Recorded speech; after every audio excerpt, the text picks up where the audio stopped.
ዛሬ የምናወራው ስለብዙዎቻችን ችግር ስለሆነው ኢንፊናይት ስክሮሊንግ ወይም ከመጠን በላይ ስልክ ላይ ወይም ስክሪን ላይ ማሳለፍ ነው። ቢያንስ አንድ ሰው ለቀኑ ለ6 ሰዓታት ስክሪን ላይ እንደሚያሳልፍ ምን ያህሎቻችሁ ታውቃላችሁ? ስክሪን ማለት ታብሌት፣ ኮምፒውተር፣ ስልክ እንዲሁም ቴሌቪዥን የመሳሰሉ ዲጂታል ፕሮዳክቶችን ማለት ነው። በቀን ውስጥ 6 ሰዓታት ማለት ቢያንስ የቀናችንን 40% ስክሪን ላይ እናሳልፋለን ማለት ነው። የቀናችንን 40% ስክሪን ላይ ካሳለፍን በሳምንት ውስጥ፣ በወር ውስጥ፣ በአመታት ውስጥ እንዲሁም በህይወት ዘመናችን ስክሪን ላይ ለስንት ዓመታት እንደምናሳልፍ መገመት ቀላል ነው። አሁን ቀጣይ የምነግራችሁ ዳታ ወርልድ ዋይድ ስክሪን ታይም ስታቲክስ የሰራውን ዳታ ነው። ቢያንስ አንድ ሰው በአማካኝ ለ50 ዓመታት እዚህ ምድር ላይ ከኖረባቸው 50 ዓመታት ውስጥ 20 ዓመታቱን በስክሪን ላይ ነው የሚያሳልፈው። እንግዲህ ይህ ችግር ከጥቂት ዓመታት በፊት የመጣ ችግር ነው።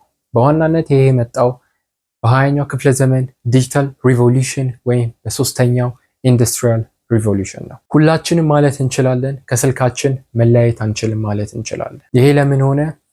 መልሱን በዚህ ቪዲዮ ታገኙታላችሁ። ለማታውቁኝ ቃላብ ወንደሰን እባላለሁ። 4ኛ ዓመት አርኪቴክቸር ተማሪ ነኝ አዲስ አበባ ሳይንስ ቴክኖሎጂ ዩኒቨርሲቲ ውስጥ። በየሳምንቱ እንደዚህ አይነት ኤዱኬሽናል ኮንቴንት ያላቸውን ቪዲዮዎች እሰራለሁ። ወደ ዩቲዩብ ትምህርታዊ ነገሮችን እና ጠቃሚ ነገሮችን ለማየት የምትመጡ ሰዎች ይህንን ቻናል አሁኑኑ ሰብስክራይብ አድርጉ። በዛሬው ቪዲዮ ለምን ከስልካችን መላቀቅ አቃተን የሚለውን አብረን እናያለን። ከዚህ ጀርባ ያለውን ሳይንሳዊ ምክንያት እናያለን። ስለ ዶፓሚን ዲቶክስ ወይም ዶፓሚን ፋስቲንግ እና ኢንስታንት ግራቲፊኬሽን በዝርዝር እናያለን። ስፔሻሊ በአሁን ዘመን እጅግ ተወዳጅ ስለሆነው ፕላትፎርም ቲክቶክ፣ እንዴት የቲክቶክ አጫጭር ቪዲዮዎች ጤናማ የሆነውን የአእምሯችንን ሂደት እንዴት እንደሚቀይሩት አብረን እናያለን። ብዙ ሰው ይሄን ነገር እየጎዳው እንደሆነ አያውቅም ወይም ማወቅ አይፈልግም ወይም እያወቀ ነው የሚያየው። ስለዚህ እናንተ የትኞቹ ውስጥ እንደሆናችሁ ራሳችሁ መልሱት። በመጀመሪያ ግን ስለ ሶሻል ሚዲያ አልጎሪዝም ወይም ስልጠ ቀመር መረዳት ያስፈልጋል። መጀመሪያ ግን አንድ ነገር መናገር ፈልጋለሁ። እኔ ሶሻል ሚዲያ ጥሩ ነው መጥፎ ነው ተጠቀሙ አትጠቀሙ እያልኩኝ አይደለም። ጀስት ሪያሊቲውን ነው የማወራው። በደንብ ይታወቃል ሶሻል ሚዲያ በትክክል ከተጠቀምንበት በደንብ ፓወርፉል ቱል ነው። ብዙ ሰዎች ገንዘብ የሚያገኙበት መንገድ ነው። በዚያው ልክ ሶሻል ሚዲያን በትክክል ካልተጠቀምነው ሚስዩዝ ካደረግነው በጣም ጎጂ ነው። ማህበራዊ ድረገጽ ስል ሁሉንም ድረገጾች እያልኩኝ ነው።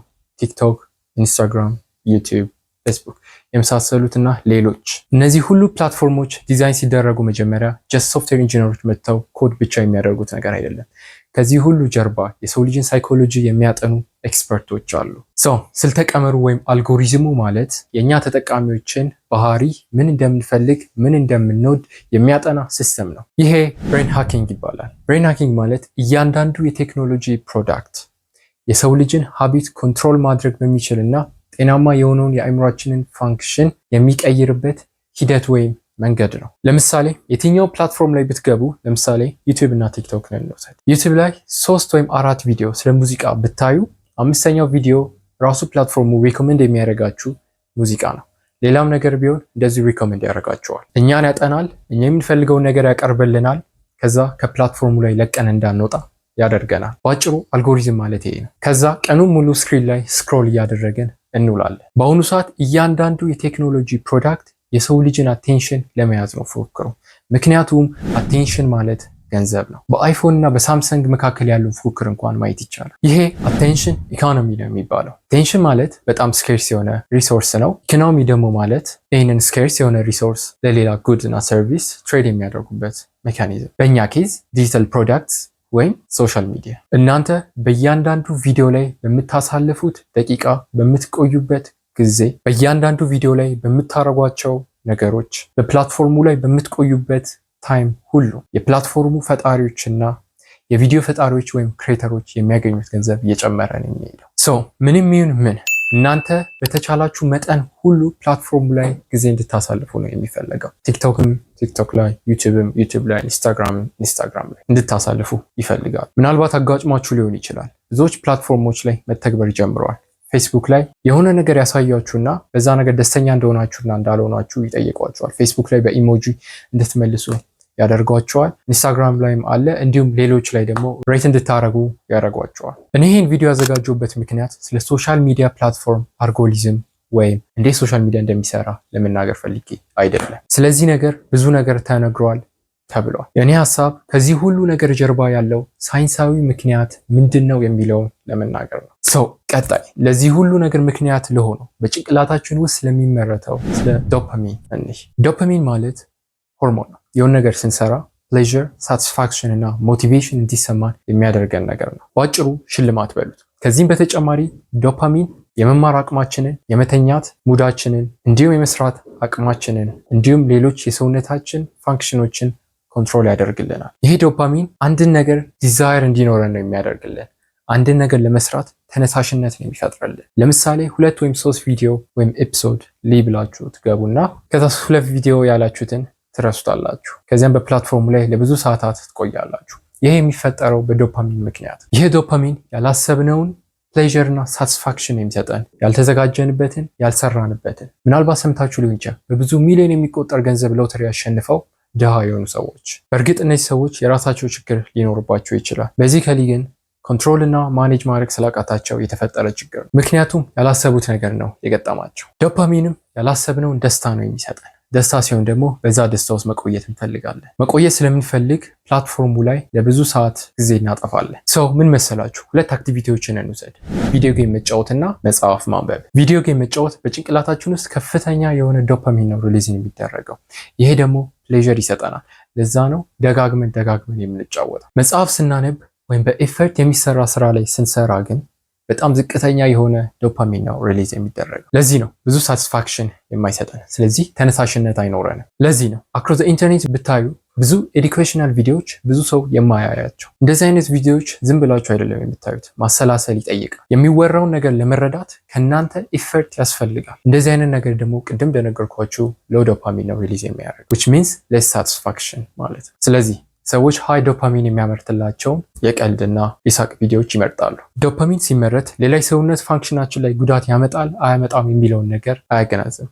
just pleasure እና satisfaction። ለዚህ ነው ድራግ የሚወስዱ ሰዎች፣ ጣፋጭ የሚወስዱ ሰዎች ያ ነገር ቦዲ ፋንክሽናቸው ላይ ጉዳት እንደሚያመጣ ቢያውቁትም ያደርጉታል። ምክንያቱም ፕሌዥር ስለሚሰጣቸው። እዚህ ላይ ስለ ዶፓሚን ቶለራንስ ሳላነሳ ማለፍ አልችልም። ዶፓሚን ቶለራንስ ማለት አዳፕት የምናደርግበት ሜካኒዝም ነው። የሚሰለችን ፖይንት ላይ ስንደርስ የሚፈጠር ነገር። ቀኑ ሙሉ ሶሻል ሚዲያ ስንጠቀም ልንቆይ አንችልም። ምክንያቱም ከተወሰነ ጊዜ በኋላ በዛ በምንሰራው ስራ የምናገኘው ፕሌዥር እና ሳቲስፋክሽን ይጠፋል። ምክንያቱም አዳፕት ስለምናደርገው። ሰው ምን መሰላችሁ? እኛ ዶፓሚንን ኮንትሮል ማድረግ መቻል አለብን። ካለበለዚያ ዶፓሚን እኛን ኮንትሮል የሚያደርገን ከሆነ የሚፈጠረው ነገር እስካሁን የገባችሁ ይመስለኛል። በስሜታችን መመራት እንጀምራለን ማለት ነው፣ አውትካሙና ኮንሲኩዌንሱን ሳንረዳ። ቀጣይ የምናየው ይህን ዶፓሚንን ኮንትሮል የምናደርግበት ሜካኒዝም ነው። ይህ ሜካኒዝም ዶፓሚን ዲቶክስ ወይም ዶፓሚን ፋስቲንግ ይባላል። አንድ ሰው ወደ ሶሻል ሚዲያ የሚገባው ወይም ስልኩን የሚጠቀመው አዲክትድ ለሆኑት ነውንም በሁለት ምክንያቶች ነው። የመጀመሪያው ያን ነገር ማድረጉ ዶፓሚን ይፈጥርለታል which means ደስታ ነው። ወይ ሁለተኛው ምክንያት ሰውየው ለዶፓሚኑ ራሱ አዲክትድ ሆኗል ማለት ነው። በአጭሩ ዶፓሚን ዲቶክስ ማለት ከፍተኛ ዶፓሚን የሚያመርቱ አክቲቪቲዎችን ወይም ስራዎች አለመስራት ማለት ነው። በመጀመሪያ ግን እንድትረዱት የሚያስፈልገው ነገር ዶፓሚን ዲቶክስ ይሰራል የሚል ሳይንቲፊክ ስተዲ የለም። እኔ እስከፈለግኩት የዶፓሚንም ሌቭል ሪሴት ማድረግ አንችልም። ምናልባት ሌላ ሪሶርስ ላይ ዶፓሚን ሌቭልን ሪሴት ማድረግ ይቻላል ሊባል ይችላል። ሪሴት አይደረግም ያልኩበት ምክንያት ምናልባት ሪሃቢሊቴሽን ሴንተር ውስጥ ገብተው ሰዎች አጋጥሟቸው ሊሆን ይችላል። አዲክትድ ሆነው ይገቡና ሪሃቢሊቴሽን ሴንተር ውስጥ ቆይተው ይሻላቸዋል። ግን ከዛ ተሽሏቸው ከወጡ በኋላ ድጋሚ አዲክትድ ሊሆኑ ይችላሉ፣ ወይም የሆኑ ሰዎች አጋጥሟቸው ሊሆን ይችላል። ስለዚህ ዶፓሚኑ ሪሴት አልሆነም ማለት ነው።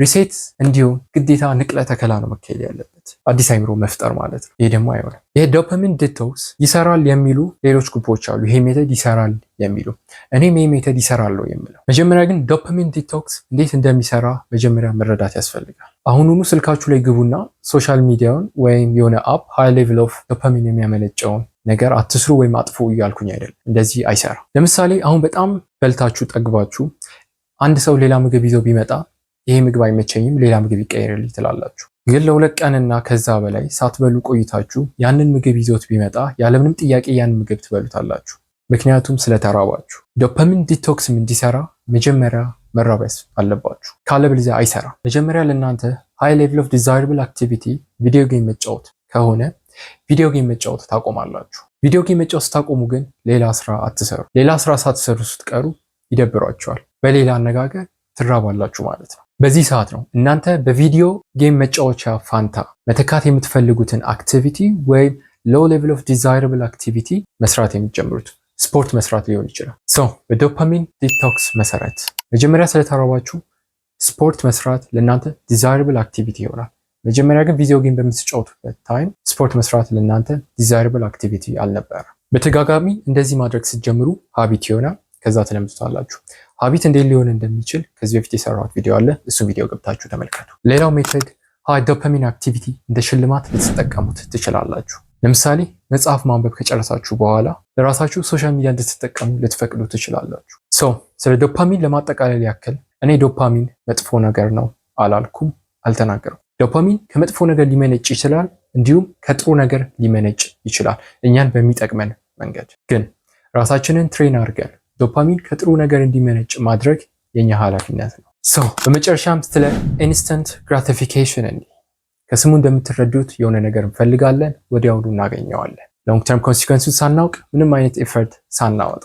እዚህ ላይ በጣም ተወዳጅ ስለሆነው ፕላትፎርም ቲክቶክ ፕላትፎርም ሳናወራ ማነፍ አንችልም። እንግዲህ ቲክቶክ የተመሰረተው በ2016 ነው። የማውራው በፈረንጆቹ አቆጣጠር ነው። በጣም ፖፑላር እየሆነ የመጣው ከ2018 በኋላ ነው። እንግዲህ ልታስቡ ትችላላችሁ። ከ2018 እስካሁን ድረስ እንኳን ብናይ 7 ዓመታት ብቻ ነው የፈጀበት።